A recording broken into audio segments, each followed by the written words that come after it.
Muy buenos días a todos. Me da mucho gusto estar aquí en esta mañana y cuando recibí la invitación de parte de Aurelio para venir al Congreso me gocé mucho porque ya tenía como 10 años que no andaba por estas tierras de Mexicali. Como él mencionó, en el año 82 llegamos aquí en el mes de marzo. Mi familia consistía nada más de un niño que llegó de año 7 meses. Y yo llegué de 27 años de edad. Aquí mi esposa se embarazó y tuvimos una niña que nació en Mexicali. Ahora ya está casada, tiene 3 hijos varones. Y esta mañana yo quiero hablar acerca de una mujer que aparece en el Antiguo Testamento, en el segundo libro de los Reyes, en el capítulo 4, si eres tan amable y me puedes acompañar ahí. El segundo libro de los Reyes,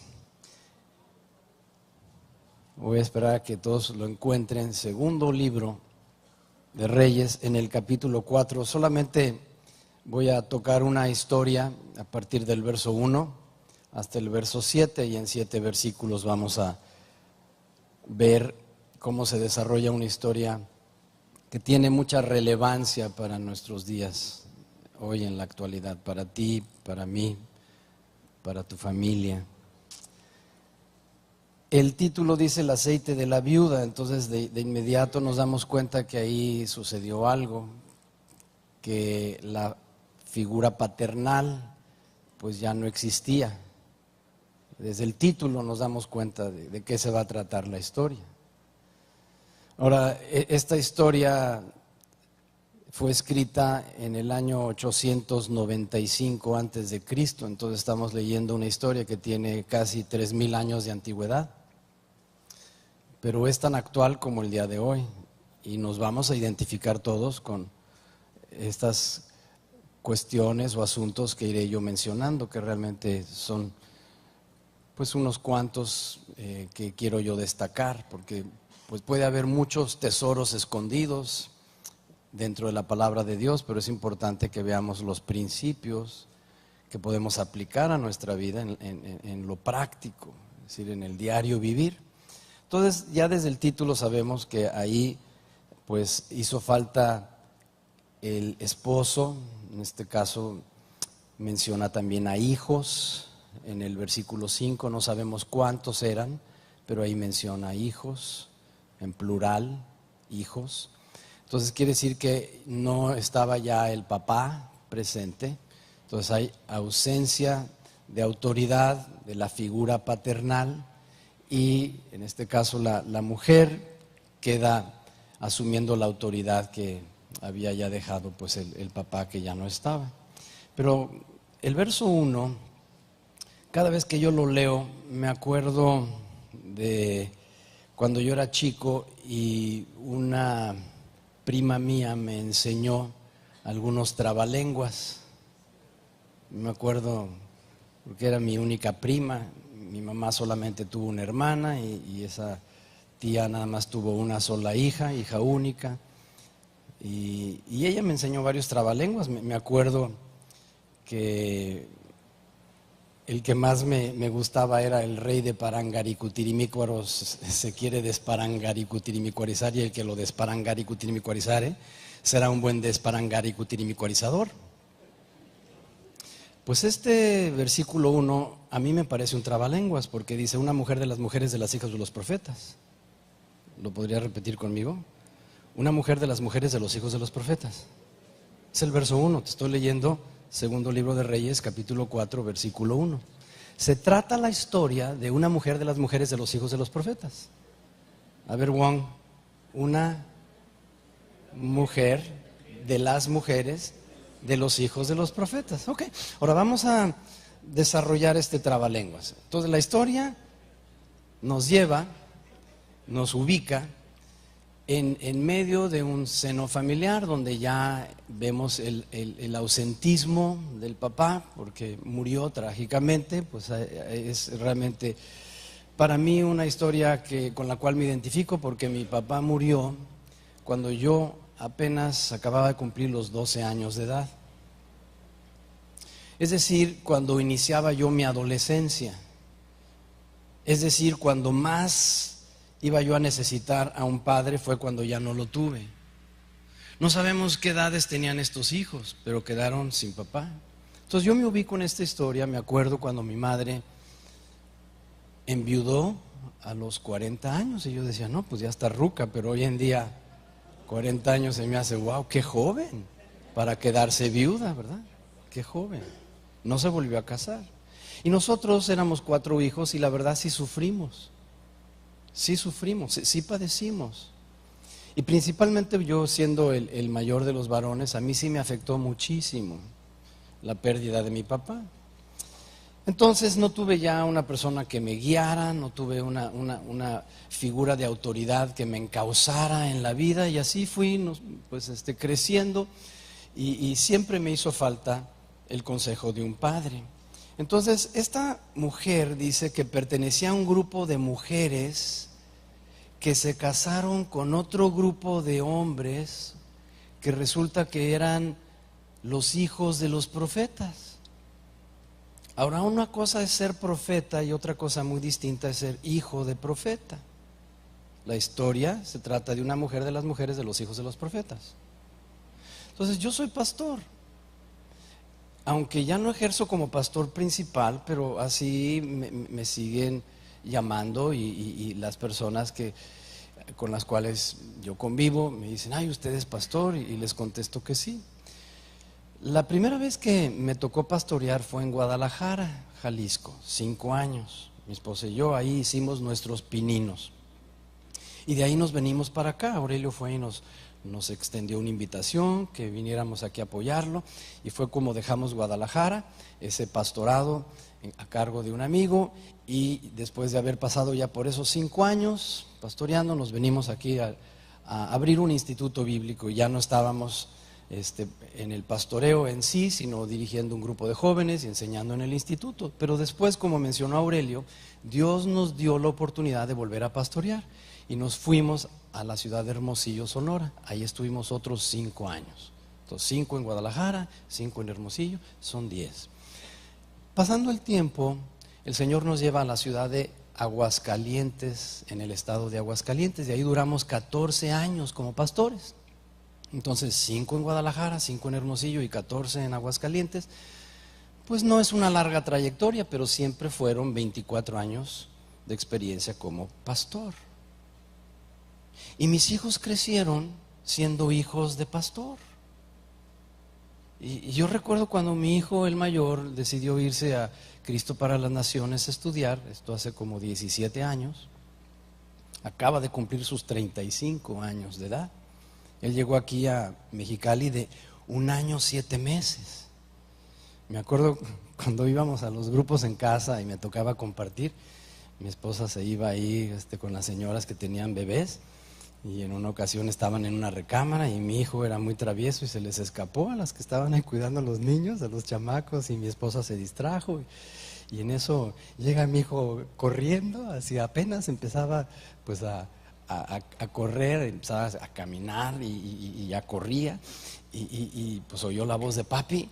Estaba yo en la sala y llegó y una señora de ahí del grupo, me acuerdo habría tal vez 20 personas, dijo, ¡ay! Dios mío, el chichi se les escapó y se le cayó la zapeta y se quedó bichi. Y yo dije, wow, yo no sabía que aquí en Mexicali hablaban dialecto.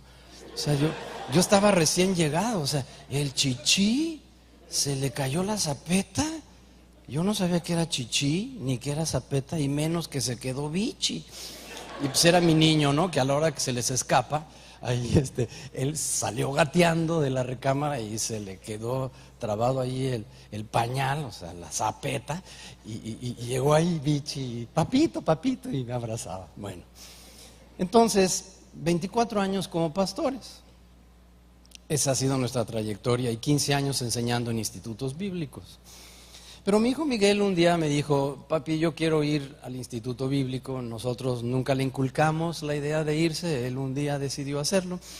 Y todavía no cumplía sus 18 años cuando lo llevamos a la ciudad de Dallas, Texas, y yo lo inscribí en el Instituto Cristo para las Naciones. Cuando él llega allá, más bien llegamos allí, Estuve yo con él una semana tomando cursos de introducción a los padres de familia abrieron una de las clases y nos hicieron la invitación de que podíamos participar y en eso mi hijo y yo estábamos sentados hasta atrás en un auditorio el doble de así era largo y en eso llega un señor vestido de traje con su portafolio, lo pone ahí en el púlpito y la gente se para, le aplaude. Le dije yo, ¿conoces ese? Me dijo mi hijo, papito, ¿conoces ese señor? Y le dije, sí, hijo, mira, él y yo fuimos a la escuela aquí juntos. Y dice, ¿en serio, papá? Sí. Oye, papá, pero él es el director de Cristo para las Naciones. Le digo, ¿a poco de veras lo conoces? Le dije, sí, fuimos compañeros de dormitorio. Ah, me dice mi hijo Miguel. Entonces, seguro te va a reconocer. Le dije, no, tiene muchos años de que no nos vemos, muchos. Y me dice, pero en serio, sí se trataron, o sea, sí se acordará de ti. Y le dije, pues no, yo creo que sí. Y en eso pone su portafolio este doctor que iba a dar una clase, estaba ya por comenzar, y entonces de repente saca sus notas y da un saludo, empieza a ver a la gente y de repente se queda así y dice, Mike, ¿eres tú? O sea, refiriéndose a mí. No, muchos me conocen por Miguel, otros por Mike, otros por Miguel, y aquí en Mexicali por Miguel Ángel. Entonces él me conoce por Mike. Y le dije, hola, ¿cómo estás, Larry? Me dice, Mike, ven acá. Y mi hijo se quedó, wow. Entonces ya me pidió que yo diera pues unas palabras de introducción. La clase se trataba de misiones. Y ya pues di como 10 minutos de su clase y me senté y me dice, oye papá, entonces si conoces al director, ¿por qué nos formamos filas y filas para la inscripción? Si tú conoces al mero mero. Le dije, nada más. Le dije, para que aprendieras. Así que se requiere esfuerzo para lograr algo. Entonces tú llegaste como cualquier hijo de vecino. Dice, pero papá, si tú tienes vara alta aquí en esta institución. Digo, y estamos hablando de uno de los institutos de mayor reputación en el mundo. Oye, papá, entonces ¿por qué no llegamos directamente ahí a que me inscribieras sin hacer todo el protocolo del formarte en las filas? Y de veras eran horas de espera para llegar a inscribirte. Y le dije, pues para que tú aprendieras, hijo, que cuando las cosas realmente valen la pena hacerse, valen la pena que se hagan bien. Entonces, pues yo te quiero dar nada más una muy buena introducción aquí a esta institución y le dije que Dios te bendiga y me despedí. Cuando él descubre quién era Miguel López y cuando él descubre que mi papá espiritual se llama Wayne Myers, dijo, y empezó él como a aprovecharse, ¿sí? de ese respaldo que tenía, y a todo mundo le decía, mi abuelo es el señor Wayne Myers. Y bueno, ahí en Cristo para las Naciones hay un auditorio que tiene el nombre, ¿sí? del señor Wayne Myers, reverendo Wayne Myers. Pues es una persona que lleva 65 años, su trayectoria como misionero en México, es una persona conocida internacionalmente. Entonces Mickey se aprovechó de eso, ¿no? Mi hijo Miguel, soy nieto de Wayne Myers, hijo de Miguel López. Una cosa es ser hijo de pastor y otra cosa muy distinta es ser pastor. Una cosa es ser profeta y otra cosa muy diferente es ser el hijo del profeta. Esta señora se casó con el hijo de un profeta, no con el profeta, con el hijo de un profeta. Se trata la historia de una mujer, de las mujeres de los hijos de los profetas, es decir, que hubo un grupo de damas, de muchachas ya en edad casadera, que se casaron con hijos de profetas. Así como ya de la edad de mi hijo, cuando ya llegó a la edad casadera, muchos de su generación, muchos de la camada de mi hijo, se casaron con hijas de pastores o con hijos de pastores. Entonces, esa generación de muchachos, yo la ubico con lo que estamos leyendo en el verso 1, pero es muy diferente ser profeta a ser hijo de profeta. Mi hijo no se dedica al ministerio, no le llamó la atención. Entonces, una cosa es ser el pastor y otra cosa muy distinta es ser hijo de pastor. Pues resulta que este señor se murió y entonces esta señora estaba en una condición muy triste, porque ahí en el mismo versículo 1 dice que llegó clamando al profeta Eliseo, llegó y clamó al profeta Eliseo. Quiero que nos vayamos rápidamente al Salmo 18, versículo 6. Y ahorita nos regresamos a terminar esta historia que solo tiene 7 versículos. Entonces vámonos al Salmo 18, está hacia adelante, y les voy a leer nada más un versículo, el 6. Salmo 18, el versículo 6. Es un salmo que escribió el rey David. Y este salmo lo escribió aproximadamente 1000 años antes de Cristo, antes de que llegara Jesús a este mundo. Entonces también estamos leyendo algo que fue escrito hace 3000 años. Fíjate cómo dice el Salmo 18, verso 6. En mi angustia invoqué a Jehová y clamé a mi Dios. Él oyó mi voz desde su templo y mi clamor llegó delante de él a sus oídos. Hasta ahí, solamente el verso 6. Entonces quiero darles la definición de clamor. Clamor, ¿qué es clamor? Clamor, la definición más exacta que yo encontré, equivale a grito desesperado. Eso es un clamor. Es un grito y expresado en angustia, como leemos aquí, verso 6. En mi angustia invoqué a Jehová, clamé a mi Dios, él oyó mi voz desde su templo, mi clamor, mi grito desesperado llegó delante de él a sus oídos. Eso es un clamor, un grito desesperado. A mí me gusta dar definiciones bien concretas, porque muchas veces hay palabras que no entendemos su significado. Entonces, ¿qué es clamor? Para el que no lo supiera, ya lo definimos, grito desesperado. Volviendo a nuestra historia del segundo libro de los Reyes, en el capítulo 4, todavía no avanzamos del versículo 1, todavía no salimos de ahí. Entonces llega esta mujer que era viuda, no sabemos qué edad tenía, pero se encontraba en una situación crítica y desesperada, y llega gritando, llega a buscar al profeta Eliseo, y cuando se entrevista con él, ella clamó, es decir, expresó un grito en su desesperación. Eso es clamor, un grito desesperado. Y le dijo, gritando: tu siervo, mi marido, ha muerto, y tú sabes que tu siervo era temeroso de Jehová. Ahora, no sabemos si ya el profeta sabía que el marido de esta mujer ya estaba afinado. No lo describe si ya estaba enterado o no, pero le está informando. Tu siervo, es decir, que sí se conocieron. Tu siervo. Ahora, ¿por qué se conocieron? Porque hubo una escuela de profetas que fundó precisamente este señor Eliseo. Entonces él conocía a todos sus alumnos y a los hijos de sus alumnos, como muchos colegas míos conocen a mis hijos y yo conozco a sus hijos. A Moni, yo la conocí de bebita, y Moni me conoce a mí de toda la vida. Entonces se conocían los profetas entre ellos, y los maestros conocían a sus alumnos. Este señor Eliseo fundó una escuela de profetas. Él tuvo una escuela de profetas, y entonces conocían a los hijos de los profetas, como muchos de mis contemporáneos conocen a mis hijos, muchos pastores. Ahora sus hijos ya están predicando, amigos míos, y sus hijos me conocen.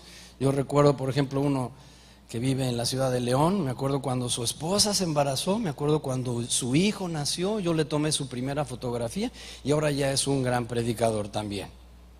El chavalito que creció, estudió en un instituto y ahora regresa y está apoyando en el ministerio. Entonces se conocían entre todos. Por eso es que dice: tu siervo, mi marido, ha muerto.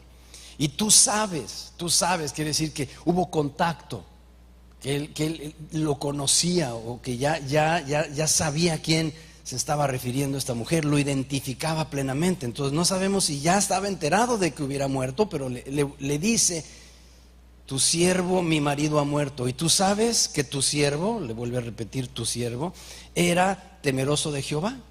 Entonces, esto nos habla de qué tipo de persona era su marido. era un hombre temeroso de Dios. Era un hombre temeroso de Dios, era hijo de profeta. O sea, muy diferente a su padre, que fue profeta. Pero una cosa sí tenía, esta cualidad le destacaba a este señor que ya estaba difunto. Él había sido un hombre temeroso de Dios.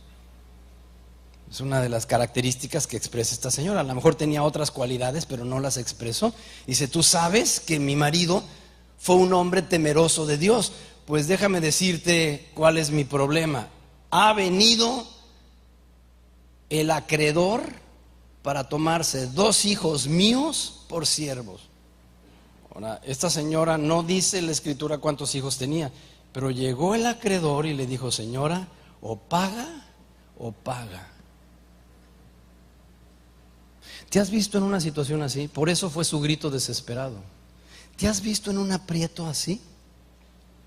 Ahora, en el libro de Romanos, y no quiero yo desviarme, nada más te voy a dar la referencia, está en el capítulo 13, versículo 7, dice, paga lo que debéis. Romanos 13, 7. Al que impuesto, impuesto. ¿Sí? Sí. Al que le debes una deuda, cumple y págala. Entonces, el versículo 7 y el 8 nos dice que no debemos de deber nada a nadie. Romanos 13, versículo 8. No debas nada a nadie. Pues este señor se murió dejando tremendas deudas. Señora, usted que está casada, me dirijo a todo el grupo de mujeres casadas ahorita en este auditorio. Y les voy a hacer una pregunta. Señora, aquí adelante. Señora, está allá atrás. Señoras, ¿saben dónde está la póliza de seguros que su marido seguramente tiene por ahí, ¿verdad? Guardada. ¿Sabes dónde está? ¿Sabes si está al día el pago de la prima? Y no me refiero a una pariente de tu marido, sino de la póliza de seguros de vida. Porque si Dios no lo quiere y se petatea esta misma tarde, ¿cómo quedas? ¿En qué condición? No, pues ya las puse a pensar. A lo mejor ni existe póliza de seguros de vida. En Pachuca yo tengo un amigo a quien he apoyado por 20 y tantos años. Él empezó con un grupito en casa de unos 15 jóvenes y hoy en día tiene una congregación muy grande y muy importante en el estado de Hidalgo. Él ha levantado 3 congregaciones y dentro de esos líderes que él ha formado me tocó conocer a uno de ellos que mi amigo recibió en su casa, realmente lo adoptó como un hijo de su familia porque su papá los había abandonado. Lo discipuló y con el tiempo se casó y después él fue encargado de una obra, de una misión que después ya se transformó en una congregación ya en forma. Y un día él bañándose sintió una bolita, se tentó los testículos a la hora de estarse enjabonando y sintió una bolita y no le dijo nada a nadie. Es más, dijo, ni me voy a preocupar. Tiempo más tarde, quizás unos meses habían transcurrido cuando su esposa en la intimidad le dijo, ¿qué es esto que tienes aquí? Ay, ¿desde cuándo lo tiene? No, pues ya tiene rato. Oye, pero esto no es bueno. Necesitas checarte. Cuando él se la palpó, quizá del tamaño de un chícharo. Cuando su mujer se la palpó, ya era el tamaño como de un tomatillo. O sea, ya parecía como un tercer testículo. Oye, ¿ya le dijiste al pastor? No, porque yo soy hombre de fe y el Señor tiene todo bajo control. Y no le piensas decir al pastor, no, ¿para qué preocuparlos? Esto no es nada, vas a ver, se va a desaparecer. Yo he declarado que por fe en el nombre de Jesús se tiene que disolver porque yo soy un hombre de fe. Oye, pero le debes de comunicar a tu pastor, a nuestro pastor. Y pues no se animó y entonces ella le dijo a la esposa del pastor, es decir, la esposa de mi amigo.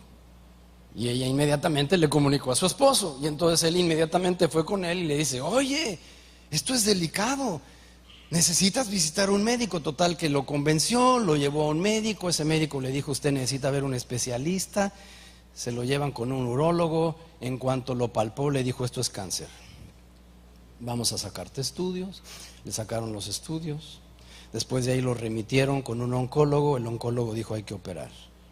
Lo operaron, le quitaron un testículo y le dijeron: necesitas quimioterapia, necesitas este tratamiento de radiación, de quimioterapia, si quieres seguir vivo. Y él salió de ese consultorio diciendo: yo soy un hombre de fe, el Señor me ha sanado, soy sano, soy sano, soy sano. Como el que dice: no me duele, no me duele, no me duele, no me duele. Y de repente se cae, ¿no?, del dolor, inconsciente. Así dijo él. Un día me invitan a predicar y yo recuerdo que cuando estoy predicando pregunto: oye, ¿dónde está Juan Carlos? Pues que está en el hospital. Lo fuimos a ver y lo vi tan mal que me volteé con mi amigo el pastor y le dije: se va a morir. Me dice: no, Miguel, estamos orando, estamos confiando. Le dije: se va a morir. ¿Y por qué me dices eso, Miguel? Le digo: yo platiqué con él. Bueno, ¿y qué es lo que te dijo? Pues él me dijo que el Señor ya tiene todo bajo control y que él tiene fe que él va a sanar, porque Dios llama a las cosas que no son como si fuesen, y él pues ha levantado a los muertos y pues para él, ¿qué es curarlo del cáncer? No es nada, y él está confiando en Dios. Y le dije: pero ¿sabes cuál es el problema? Que él se resiste a recibir el tratamiento de quimioterapia, porque Juan Carlos está llamando las cosas que son como si no fuesen. No tengo cáncer, no tengo cáncer, no tengo cáncer, no tengo cáncer, no tengo cáncer. Y así no dice la palabra. La palabra dice que Dios es el que llama las cosas que no son como si fuesen. Y estaba hablándonos del ejemplo de Abraham. Y dice que inclusive le cambió proféticamente su nombre a Abraham, que significaba o significa padre de multitudes, cuando él tenía 100 años y su esposa 90 y no habían engendrado un hijo. Entonces en ese momento Dios está llamando las cosas que no son como si fuesen. Esa matriz estéril de Sara, ese cuerpo ya casi muerto, el de Abraham, o sea, en cuanto a la reproducción, ya no era posible para él, ya no había espermas en Abraham para procrear un hijo. Entonces Dios llama las cosas que no son como si no fuesen, pero mi amigo Juan Carlos llamó las cosas que son como si no fuesen, al revés volteado. Dios llama las cosas que no son como si fuesen, y mi amigo llamaba las cosas que son como si no fuesen. No tengo cáncer, cuando sí tenía cáncer. No tengo cáncer, no tengo cáncer, y se murió. Y dejó una niña de 4 años, la mayorcita, y otra de 2. Y cuando mi amigo descubre las deudas que había dejado, 14 tarjetas entre tarjetas bancarias y departamentales que no había pagado, su esposa ni siquiera estaba enterada. Era un hombre temeroso de Dios, Juan Carlos, pero vieras qué mal administrador. Y yo quiero pensar que lo mismo le sucedió a esta mujer cuando llega con el profeta y le dice: tú sabes que tu siervo, mi marido, verso 1, era temeroso de Dios, pero ya llegó el acreedor y se quieren llevar a 2 de mis hijos. Imagínate las deudas que dejó, que nada de los bienes materiales que había en la casa podían pagar esa deuda. Seguro que ya le habían llegado a embargar, pero esa deuda era tan grande que le dijo: señora, si usted no paga, voy a tenerme que llevar de esclavos a 2 de sus hijos de por vida. Es decir, que era una deuda tremenda. Seguramente intereses sobre intereses, moratorios sobre moratorios. Señora, ¿conoce usted cómo anda la economía de su hogar? ¿Cómo anda la administración en su casa? ¿Cómo maneja su marido esto de los pagos, los recibos? ¿Está pagada la casa? ¿Cómo va lo de la hipoteca? ¿El carro o los carros? ¿Hay atrasos? ¿Has visitado el banco? ¿Alguna vez has abierto una carta del banco? ¿Has visto los recibos? ¿Sabes si existe una póliza de seguro de vida? Y si de repente le da el cuarto hoy y mañana ya no amaneciera, que Dios no lo quiera, ¿cómo quedarías? Esta mujer quedó endrogadísima y era su grito desesperado que le dice: no quiero que se lleven a mis 2 hijos como esclavos de por vida. Imagínate el tamaño de la deuda que el acreedor le dice: para pagar, para cubrir esta deuda que dejó su marido, 2 de sus hijos tienen que venir y trabajar como esclavos para liquidar lo que su marido dejó de deudas. Te repito, muy temeroso de Dios, pero pésimo administrador. Qué triste, ¿no? Qué triste. No, mi marido es muy inteligente. Es que mi marido es muy bueno, es muy buen esposo, es muy buen padre, sí, pero con money dancing the dog. ¿Sí? O sea, ¿cómo anda la economía familiar? ¿Cómo la están manejando? ¿Cómo la está manejando o la están? Y si la está y tú no sabes cómo la está manejando, ¿qué tal si pasa o te pasa lo que le sucedió a esta mujer? Entonces le pregunta Eliseo, más bien le contesta en el verso 2, le dice: ¿y qué te haré yo? O sea, ¿y yo qué con tu bronca? Verso 2, ¿y a mí qué? ¿Por qué vienes gritando acá? Ay, ayúdame, Eliseo, no sé qué hacer. ¿Yo qué? Esto me recuerda cuando Jesús hizo su primer milagro en Caná de Galilea. Él fue invitado a unas bodas junto con sus discípulos. Su madre, que era muy allegada a la familia de los novios, ya estaba ahí. María había apoyado en todos los preparativos. Recuerda que las bodas duraban una semana en aquel tiempo. En aquellos ayeres, pues las bodas eran distintas a las que celebramos hoy acá en el occidente, en el Medio Oriente. Duraban 7 días. Y a los invitados se les servía vino desde que llegaban. Entonces calcularon mal. Alguien no llevó bien la lista de invitados y se les agotó el vino. Y luego llega Jesús, que sí era invitado, y se lleva a 12 colados.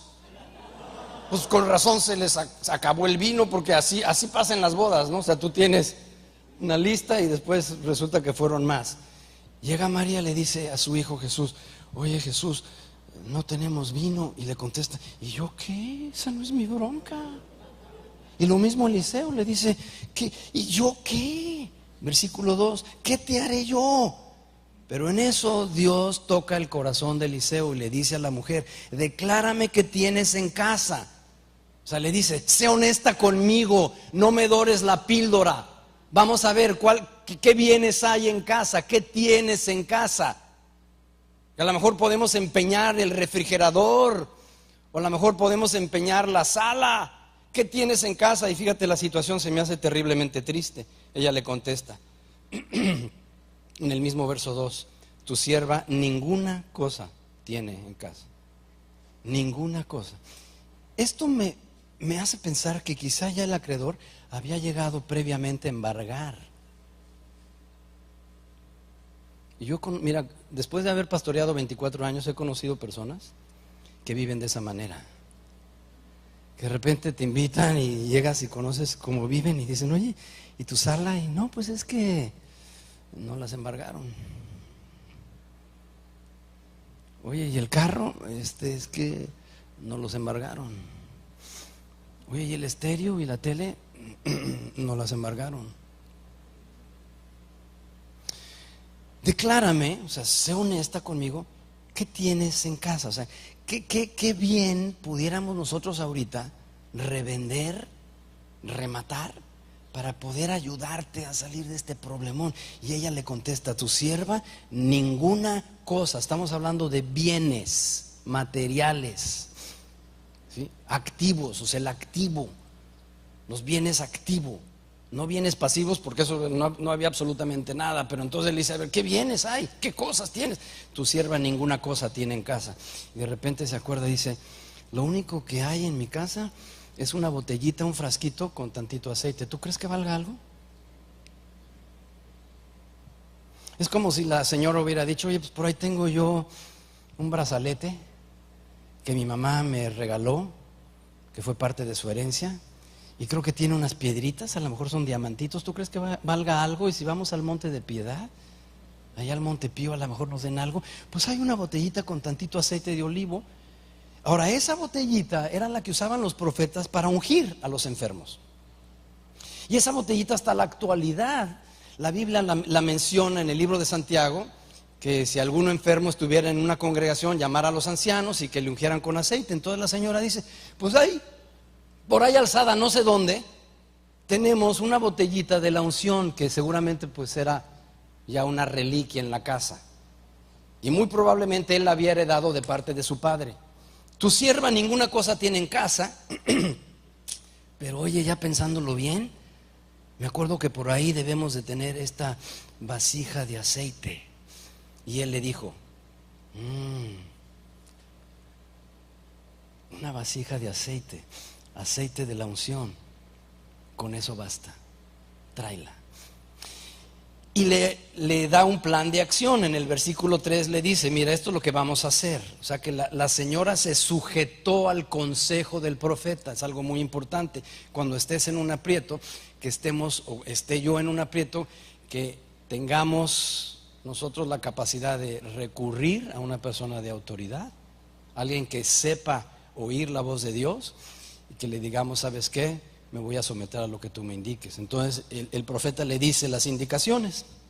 Le dijo, verso 3, pide para ti vasijas prestadas de todos tus vecinos. Esas vasijas tienen que ser vacías y que no sean pocas, es decir, cuantas puedas pedir. Entonces era una mujer muy conocida en la vecindad o en la comunidad, porque ella pidió muchas vasijas, porque le había indicado el profeta que no sean pocas y que fueran vasijas vacías.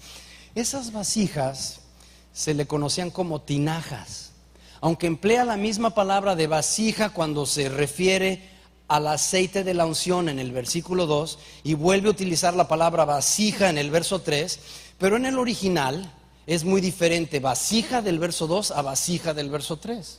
Es la misma palabra que tú y yo leemos hoy en este momento, pero en el idioma original son diferentes palabras. Es como si yo te dijera que una palabra puede significar dos cosas a la vez, o tres. Si yo te dijera bote, ¿en qué piensas? Pues a lo mejor en un bote de basura. A lo mejor la señora piensa pues en un bote de sopa Campbell's. Pero a lo mejor tú dices, no, pues el bote donde me metieron la semana pasada, ¿no? Pues, o a mi primo, ¿no? Le dieron bote. O a lo mejor dices, pues en un bote de vela. ¿Sí? Nos vamos a San Felipe y ahí tenemos una persona que tiene un bote de vela. Entonces una sola palabra significa o puede significar varias cosas, igual vasija. Leemos que se escribe igual en nuestro castellano en el verso 2, que menciona la vasija del aceite de la unción, y vuelve a mencionar vasijas prestadas, que tenían que estar vacías en el verso 3, y decimos, pues han de haber sido iguales. No, vasijas en el verso 3 se refiere a tinajas o botijas. ¿Te acuerdas del Chavo del 8 y el señor Botija? Bueno, botija es un recipiente de gran capacidad. Vasija es un recipiente X, ¿sí? Pero tinaja o botija es un recipiente de gran capacidad. Entonces, la definición correcta o la explicación correcta que define la palabra vasija en el verso 3 sería botija o tinaja. Entonces pide tinajas vacías. Y esas botijas o esas tinajas eran de tres materiales. Podrían ser de madera, podrían ser de piedra, o podrían ser de metal. Y en esas botijas o en esas tinajas usualmente se guardaban los granos, los líquidos de gran capacidad. Entonces eran para almacenamiento. Entonces ella va con sus vecinas y pide esas botijas, esas tinajas, y que no fueran pocas. Y seguimos las instrucciones, verso 4. Y luego que ya consigas esas botijas, enciérrate tú y tus hijos. Enciérrate tú y tus hijos. Eso de enciérrate me recuerda a lo que podemos leer en Mateo 6:6, cuando Jesús dijo, entra en tu aposento y cierra la puerta. Y allí en lo secreto, busca a tu Padre que te ve y te oye en lo secreto. Y Él te va a recompensar públicamente si tú le buscas en lo secreto, en la intimidad de tu aposento. Pero ahí en Mateo 6:6 dice, y cerrada la puerta. Entonces eso habla de intimidad. En el versículo 4 le dice, quiero que te encierres tú y tus hijos, es decir, para que no haya ninguna distracción. Esto que iba ella a hacer era muy importante, era un ejercicio sacerdotal, una práctica que tenía mucho de espiritualidad, el hecho de encerrarse, de apartarse, de recluirse. Y entonces, verso 5, la mujer, se fue y cumplió las instrucciones al pie de la letra. Busca un cuarto en su casa donde pudiera ella estar en intimidad. Cerró la puerta, versículo 5, encerrándose ella y sus hijos. Y ellos, los hijos, le traían las vasijas, es decir, las tinajas, las botijas. No sabemos cuántas recolectó, pero ha de haber sido muy conocida, puesto que le estaba pidiendo y que no sean pocas. Entonces ella fue con cuanto vecino. Oiga, vecino, ¿no tendrá una botija? Sí, ¿como de qué capacidad? Pues de 10 litros. Ah, pues déjeme vaciar mi grano en un costal. Y entonces ya se llevaban la botija o la tinaja de 10 litros. Oiga, vecina, ¿no tendrá una botija que me prestes? Sí, pero ahorita la tengo ocupada con qué sé yo, qué producto. Y entonces, pues déjeme vaciarla. Y entonces ya, llévesela. Y oiga, ¿de qué capacidad es? Pues es de 15 litros o de 5 litros. Y entonces ella reunió todas esas tinajas y sus hijos, verso 5, eran quienes traían la vasija. Pero la instrucción que le había dado el profeta es la siguiente, versículo 4. Enciérrate tú con tus hijos y echa en todas las vasijas el aceite de esta botellita. Y cuando una botija, cuando una tinaja esté llena, la vas a poner aparte. Y vas a seguir con la otra. Y luego, una vez que esté llena, con la otra. Y eso era algo totalmente irracional. O sea, ¿cómo voy a llenar una tinaja de esta botellita? Y me pediste que colectara cuantas pudiera, pues tengo 10, o no dice cuántas pudo recolectar. Pero ¿cómo voy a llenar estas botijas de esta botellita? Tú hazme caso. Entonces, veamos los papeles. En el 5, los hijos tenían que arrimarle esas tinajas. Y ella era la sacerdote de su casa. Ella era la que tenía nada más la única misión de vaciar el aceite, de empinar la botellita. Eso no le correspondía a ninguno de sus hijos. Los hijos era acarrear las tinajas, ¿sí? Es decir, lo duro, lo difícil. Recuerda, eran o de piedra, o de madera, o de metal. Ahora, de metal me recuerda donde hacen el mole por allá en Santa Clara del Cobre. Puedes encontrar esas tinajas de cobre con 2 orejas y son difíciles de llevar una persona. Tienes que, entre 2, le caben 40 litros a una de esas tinajas de cobre. Entonces no sabemos de cuántas capacidades eran o cuántas eran, pero los muchachos hacían la labor difícil, lo físico, arrimar esas botijas. Y ella, la labor nada más, la más sencilla, empinar la botellita. Pero era la labor sacerdotal y espiritual, porque era confiar de que ese aceite iba a poder llenar cada una de esas botijas. Eso no es lógico. Eso va contra la razón y contra toda lógica. O sea, sin embargo, ella obedeció. Ella obedeció. Ah, pues si este va a ser el remedio a mi situación, voy a obedecer. Y cuando tú acudes con tu pastor o con algún líder, le dices, oye, ¿qué hago? Y te sugiere algo. La pregunta que te hago, ¿lo obedeces? Te sugiero que anotes 3 cosas que te voy a decir. Número 1, aprende a obedecer. Número 2, aprende a hacer lo que se te dijo. Número 1, aprende a obedecer. Número 2, aprende a hacer lo que se te dijo. Y número 3, aprende a tener un compromiso real con Dios. Esa mujer dijo, ok, este es un varón de Dios. El profeta Eliseo no es cualquier líder, no es cualquier autoridad. Me está diciendo que haga esto, entonces voy a obedecer, voy a hacer. Y ella hizo tal y como se le indicó hacer, y ella demostró tener un compromiso real con Dios cuando se sujetó a esas instrucciones de parte del profeta. Entonces lo único que tenía que hacer era vaciar. O sea, ¿qué tan difícil es ponerte y empinar la botellita? ¿Qué tan difícil, qué tan pesado es eso? ¿Verdad que no? ¿Verdad que es más pesado acarrear las botijas? pesadas. Y en eso se llenaba una vasija, la apartaban, traían la otra, se llenaba, la apartaban, traían la siguiente, se llenaba, la apartaban. Y aquello era motivo de veras de estar así, pero pasmados. O sea, yo creo que les faltaba otra ollita, la ollita para la baba. Porque estaba, no es posible, no es posible, no es posible. Yo me imagino que ha de haber sido, pero toda una aventura de fe.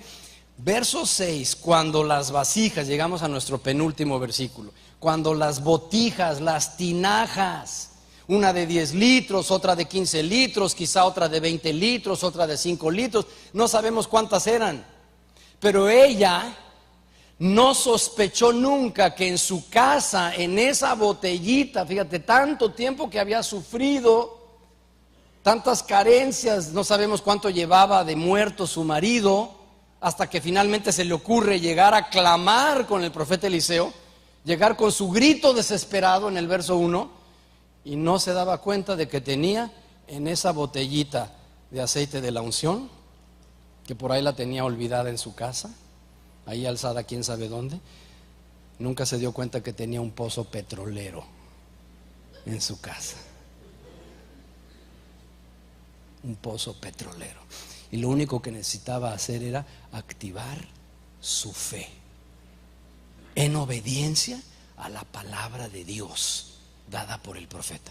¿Y sabes por qué muchas veces no te ha resultado y no has visto respuestas a tus necesidades, a tus carencias? Y te derecha la flecha, te lo digo, porque no has sabido obedecer, porque no has sabido sujetarte a la voz de autoridad, porque prefieres hacer lo que siempre has hecho.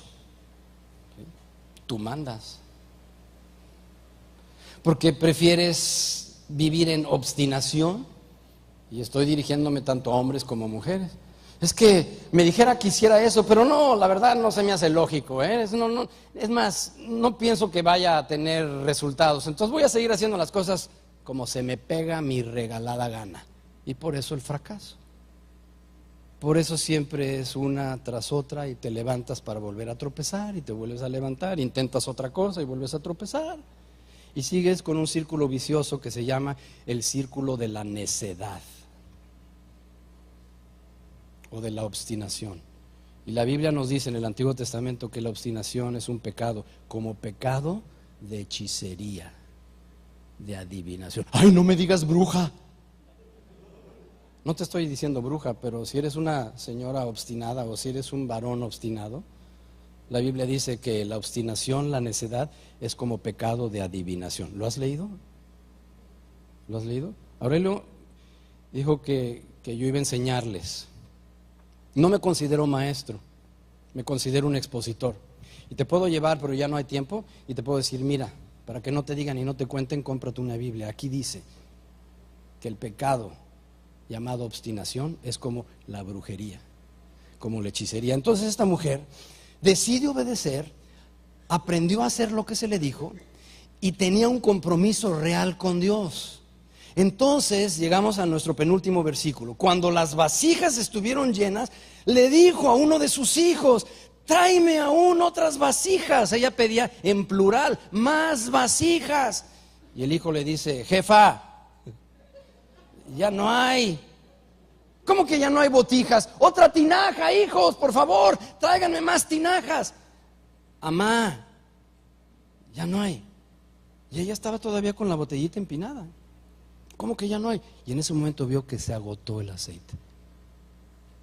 Cuando ya no había una vasija más que llenar, entonces, y me gusta esa palabra, entonces cesó el aceite. Tú y yo somos vasijas. Claro que algunos quizás de más capacidad que otros, como el señor Botija. Botija es una palabra española que significa vasija de gran capacidad o tinaja. No dije tinaco, tinaja. Usted y yo somos como esas vasijas. Y la Biblia nos habla de que Dios tiene un plan maravilloso para el ser humano, y es salvarlo. Y después de tener esa hermosa bendición de haber sido salvo, el Señor quiere que nos vaciemos en otros, que compartamos lo que hemos recibido de gracia, lo compartamos de gracia. ¿Cuántas personas, estamos en el mes de octubre, cuántas vasijas has llenado tú en estos últimos 10 meses? ¿Cuántas veces has visto fluir esa unción de tu vida? ¿Cuántas personas has alcanzado en su desesperación? Porque hay personas a tu alrededor y a mi alrededor que están gimiendo, que están clamando, ¿cómo le hago? Ya no puedo. Y algunos se quitan la vida en medio de esa situación desesperada. Entonces, cuando ya la mujer le dice a sus hijos, tráiganme aún otras vasijas, otras tinajas, el hijo le dice, mamá, ya no hay más vasijas, y entonces cesó el aceite. Vino ella luego y le contó al varón de Dios, así que anota un cuarto punto: aprende a contarle a otros las maravillas de Dios. Te di 3 puntos. El primero, aprende a obedecer. El segundo, aprende a hacer lo que se te dijo. El tercero, aprende a tener un compromiso real con Dios. Y este cuarto y último que estoy agregando es, aprende a contarle a otros. Verso 7, el último de la historia, vino luego, le contó al varón de Dios. ¿Sabes qué? Funcionó. Él dijo, te dije. Oye, funciona. La fe funciona. Pero la fe es la certeza de lo que se espera y la convicción de lo que no se ve con los ojos físicos. Entonces, ¿qué le contesta el profeta? Le dijo, pues ve y vende el aceite y paga. Romanos 13, versículo 7, no debáis nada a nadie. ¿Cómo están el pago de tus impuestos? Si tienes empleados, ¿das conforme lo que corresponde a ley? ¿O tienes algunas deudas pendientes? Yo quiero que vayas a tu casa y hagas una lista. Le debo a fulano, mengano, perengano, y hagas la cuenta y digas, Dios, yo quiero que tú me ayudes a pagar todo esto. Yo quiero que fluya tu unción en mi vida y que de una manera me reveles cómo es que tú vas a suplir para que yo me ponga cuentas. Ve, le dice, final del verso 7, vende el aceite, paga a tus acreedores y tú y tus hijos vivan de lo que quede. Es decir, que era tal cantidad de aceite, quizás 10 litros en una botija, 15 en otra, 20 en otra. El aceite de oliva era cotizado como algo muy valioso en aquel tiempo. Y si vas a vivir de lo que quede después de pagar lo que debes. Ponte de pie, por favor. Vamos a hacer una oración. No, saliendo de aquí, la mujer le va a decir, oye viejo, ¿y dónde está esa póliza? ¿Y estamos al corriente con las primas? ¿Cuáles primas, vieja? Si yo no tengo. Estamos al corriente. Y Dios no lo quiere, y si te me petateas. Eres un hombre temeroso de Dios, pero quiero saber. No llames las cosas que son como si no fuesen. No tengo problema. No, no pasa nada. No, estoy bien con Hacienda. A mí Lolita, pues no me va a venir a molestar. No, todo va perfectamente. Señor, en este día tú nos has hablado al corazón y nos has mostrado que la unción equivale a provisión. La unción que fluía de esa botella, ese aceite, de esa botella tan pequeñita, cuando la mujer creyó y soltó su fe, fue capaz de llenar cuanto recipiente le ponían sus hijos enfrente. Activa nuestra fe, Señor. Que quitemos nuestros ojos de las circunstancias, de nuestras carencias, y que pongamos nuestros ojos en ti, el autor y consumador de nuestra fe. Jesús, tú estás aquí.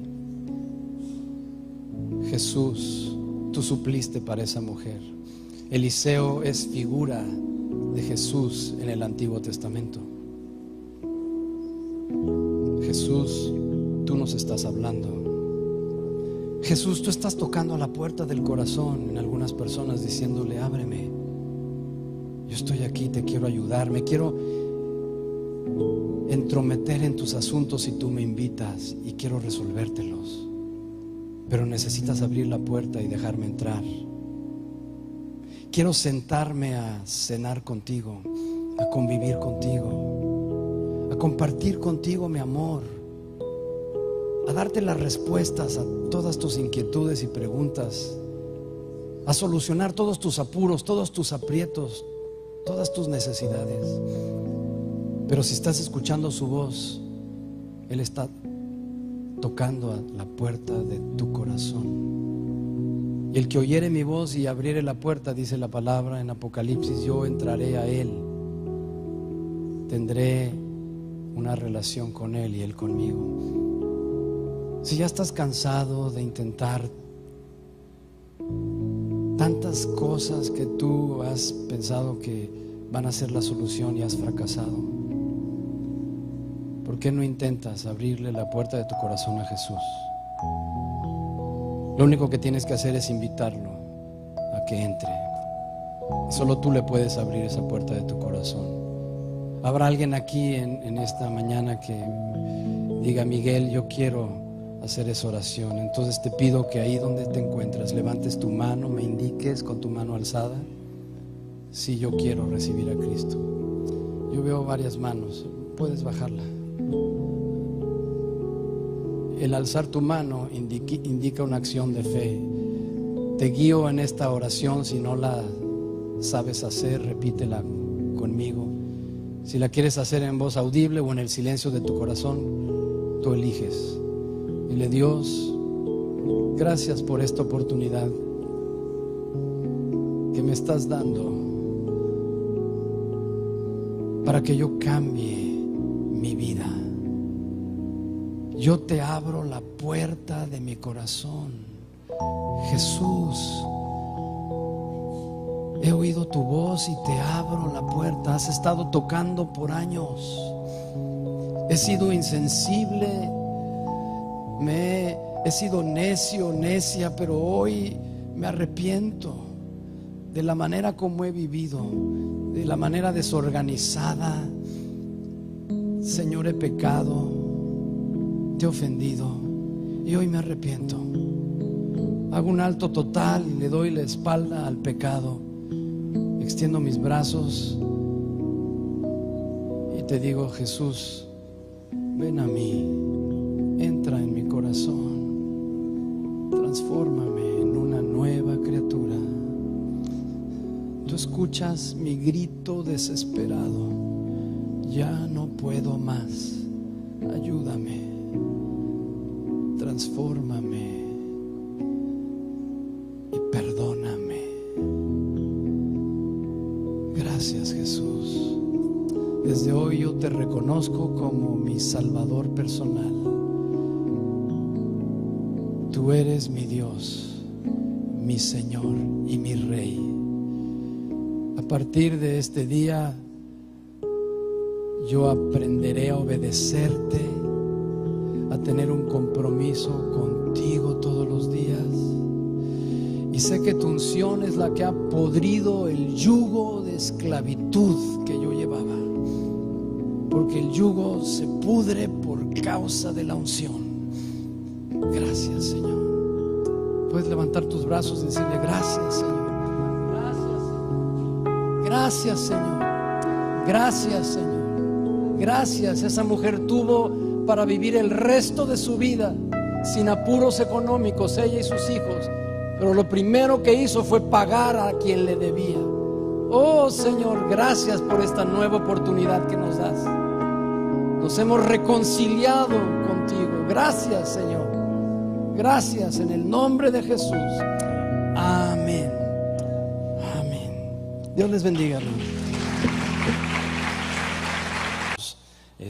En el pastoreo en sí, sino dirigiendo un grupo de jóvenes y enseñando en el instituto. Pero después, como mencionó Aurelio, Dios nos dio la oportunidad de volver a pastorear y nos fuimos a la ciudad de Hermosillo, Sonora. Ahí estuvimos otros 5 años. Entonces, 5 en Guadalajara, 5 en Hermosillo, son 10. Pasando el tiempo, el Señor nos lleva a la ciudad de Aguascalientes, en el estado de Aguascalientes, y ahí duramos 14 años como pastores. Entonces 5 en Guadalajara, 5 en Hermosillo y 14 en Aguascalientes. Pues no es una larga trayectoria, pero siempre fueron 24 años de experiencia como pastor. Y mis hijos crecieron siendo hijos de pastor. Y yo recuerdo cuando mi hijo, el mayor, decidió irse a Cristo para las Naciones a estudiar, esto hace como 17 años, acaba de cumplir sus 35 años de edad. Él llegó aquí a Mexicali de 1 año 7 meses. Me acuerdo cuando íbamos a los grupos en casa y me tocaba compartir, mi esposa se iba ahí con las señoras que tenían bebés, y en una ocasión estaban en una recámara y mi hijo era muy travieso y se les escapó a las que estaban ahí cuidando a los niños, a los chamacos, y mi esposa se distrajo y en eso llega mi hijo corriendo, así apenas empezaba pues a correr, empezaba a caminar y ya corría y pues oyó la voz de papi, y estaba yo en la sala y llegó, y una señora de ahí del grupo, me acuerdo habría tal vez 20 personas, dijo: ¡ay, Dios mío! El chichi se les escapó y se le cayó la zapeta y se quedó bichi. Y yo dije: wow, yo no sabía que aquí en Mexicali hablaban dialecto. O sea, yo estaba recién llegado. O sea, el chichi se le cayó la zapeta. Yo no sabía que era chichi ni que era zapeta, y menos que se quedó bichi. Y pues era mi niño, ¿no? Que a la hora que se les escapa, ahí él salió gateando de la recámara y se le quedó trabado ahí el pañal, o sea, la zapeta, y llegó ahí bichi, papito, papito, y me abrazaba. Bueno, entonces, 24 años como pastores. Muy buenos días a todos. Me da mucho gusto estar aquí en esta mañana, y cuando recibí la invitación de parte de Aurelio para venir al Congreso me gocé mucho, porque ya tenía como 10 años que no andaba por estas tierras de Mexicali. Como él mencionó, en el año 82 llegamos aquí, en el mes de marzo. Mi familia consistía nada más de un niño que llegó de año 7 meses, y yo llegué de 27 años de edad. Aquí mi esposa se embarazó y tuvimos una niña que nació en Mexicali. Ahora ya está casada, tiene 3 hijos varones. Y esta mañana yo quiero hablar acerca de una mujer que aparece en el Antiguo Testamento, en el segundo libro de los Reyes, en el capítulo 4, si eres tan amable y me puedes acompañar ahí. El segundo libro de los Reyes, voy a esperar a que todos lo encuentren. Segundo libro de Reyes, en el capítulo 4, solamente voy a tocar una historia a partir del verso 1 hasta el verso 7, y en 7 versículos vamos a ver cómo se desarrolla una historia que tiene mucha relevancia para nuestros días, hoy en la actualidad, para ti, para mí, para tu familia. El título dice el aceite de la viuda, entonces de inmediato nos damos cuenta que ahí sucedió algo, que la figura paternal pues ya no existía. Desde el título nos damos cuenta de qué se va a tratar la historia. Ahora, esta historia fue escrita en el año 895 antes de Cristo, entonces estamos leyendo una historia que tiene casi 3000 años de antigüedad, pero es tan actual como el día de hoy, y nos vamos a identificar todos con estas cuestiones o asuntos que iré yo mencionando, que realmente son pues unos cuantos que quiero yo destacar, porque pues puede haber muchos tesoros escondidos. Es realmente para mí una historia con la cual me identifico, porque mi papá murió cuando yo apenas acababa de cumplir los 12 años de edad.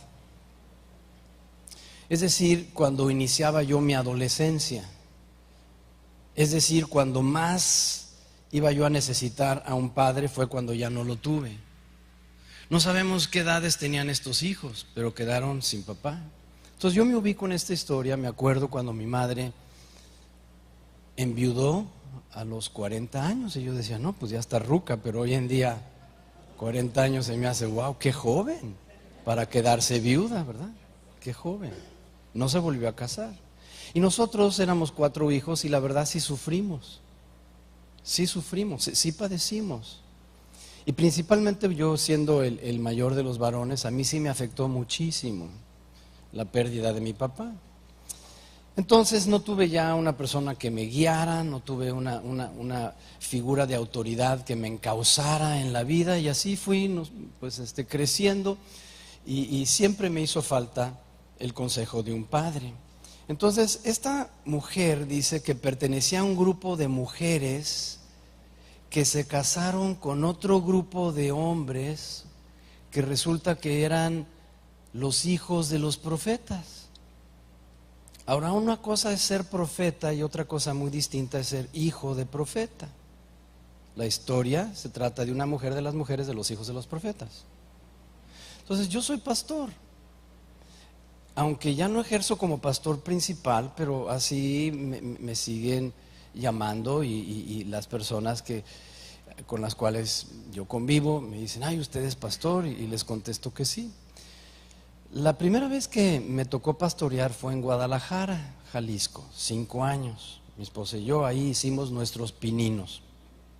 Y de ahí nos venimos para acá. Aurelio fue y nos extendió una invitación que viniéramos aquí a apoyarlo. Y fue como dejamos Guadalajara, ese pastorado a cargo de un amigo. Y después de haber pasado ya por esos 5 años pastoreando, nos venimos aquí a abrir un instituto bíblico y ya no estábamos. Esa ha sido nuestra trayectoria y 15 años enseñando en institutos bíblicos. Pero mi hijo Miguel un día me dijo, papi, yo quiero ir al instituto bíblico. Nosotros nunca le inculcamos la idea de irse, él un día decidió hacerlo.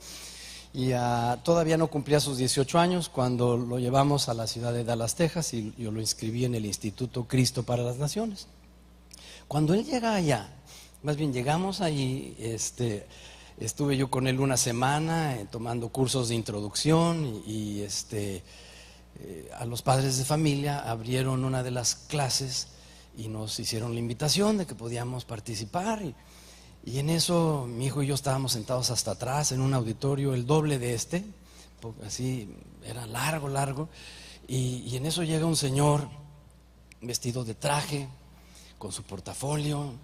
Lo pone ahí en el púlpito, y la gente se para, le aplaude. Y le dije yo, ¿conoces ese? Me dijo mi hijo, papito, ¿conoces ese señor? Y le dije, sí, hijo, mira, él y yo fuimos a la escuela aquí juntos. Y me dice, ¿en serio, papá? Sí. Oye, papá, pero él es el director de Cristo para las Naciones. Digo, ¿a poco de veras lo conoces? Le dije, sí, fuimos compañeros de dormitorio. Ah, me dice mi hijo Miguel. Entonces, seguro te va a reconocer. Le dije, no, tiene muchos años de que no nos vemos, muchos. Y me dice, pero en serio, sí se trataron, o sea, sí se acordará de ti. Y le dije, pues no, yo creo que sí.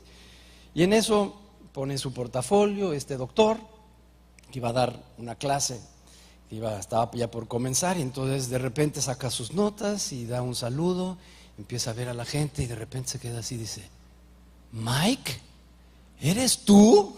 O sea, refiriéndose a mí.